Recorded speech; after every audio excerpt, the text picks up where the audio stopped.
मित्रगण, हम डॉक्टर रोशनी झा मैथिली विथ रोशनी चैनल में अहाँ सबके स्वागत करै छी। तऽ आइ जे छै से हम यूजीसी नेट परीक्षा के तहत अहाँ सबके बीच प्रीवियस ईयर क्वेश्चन 2012 के अनलहुँ हैं, जे काल्हिओ करेने रही।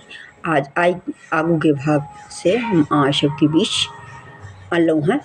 तऽ अहाँ सब जे छै से सुनू एकाग्रचित भऽ कऽ। नीक लागय तऽ एकरा लाइक, सब्सक्राइब और शेयर कऽ दियौ। सब्सक्राइब जरूर कऽ दियौ, कियाकि हम जे वीडियो दै छियै तकर नोटिफिकेशन तुरंत अहाँ तक आबि जायत। और शेयर सेहो कऽ दियौ, कियाकि जे विद्यार्थी तक नहीं पहुँचे छनि हुनका तक पहुँच जेतनि। तऽ अहाँ सब जे छै से सुनू।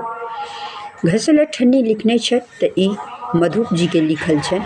विद्यापति श्रृंगारिक पदक काव्य शास्त्रीय अध्ययन किनकर लिखल छै? तऽ ई जे छै से देवेंद्र झा के लिखल छनि। अतीत मंथन जे छै से आत्मकथा अछि, साहित्य अकादमी से पुरस्कृत छथि। तऽ ई ऑप्शन के मुताबिक नयका बंजियारा भऽ जायत। धूमकेतु उपनाम छनि। केतु उपनाम भोलानाथ झा के छनि। साहित्य अकादमी के स्थापना भेलै 1954 ईस्वी में। मैथिली में मिथिला से प्रकाशित पहिल पत्रिका थी तऽ ई मिथिला मिहिर छियै।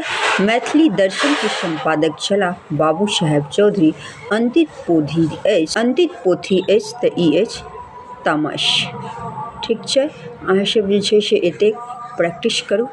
हम फिर पुनः काल्हि लऽ कऽ जे छै से 10 गो क्वेश्चन उपस्थित है, तैयारी के जोर दियौ।